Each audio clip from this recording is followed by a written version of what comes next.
whether or not it's enough to put a floor under Chinese stocks to lift sentiment in Chinese financial markets and, of course, regional and world markets, and whether it's enough to rev up China's economic growth remains to be seen, because under the bonnet, China's economy is still going quite slowly, and we know that the stock market crash is going to have quite an impact on growth in the third quarter because financial market activity will be less.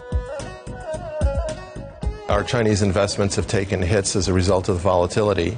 But our view has been that they should let the market find its own level, and now they've done that, which is actually, they deserve praise for that. So the market will find its level, and cutting interest rates in order to stimulate the economy is an appropriate thing.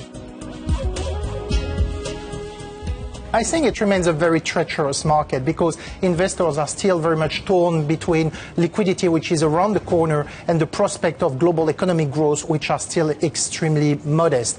China economic momentum is slowing down, make no mistake. The re-engineering of the economic model, the rebalancing of the economy is obviously creating a risk to reach, if you want, stall speed.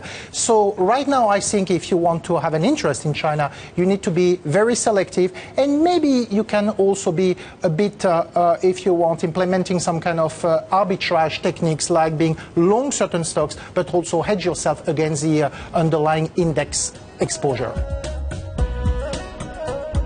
What is actually best for the majority of the population?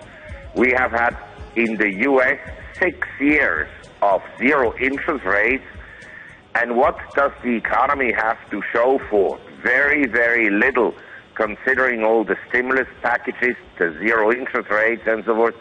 We have a very loop-sided recovery where the high-end sector has done well and the typical man on the street hasn't.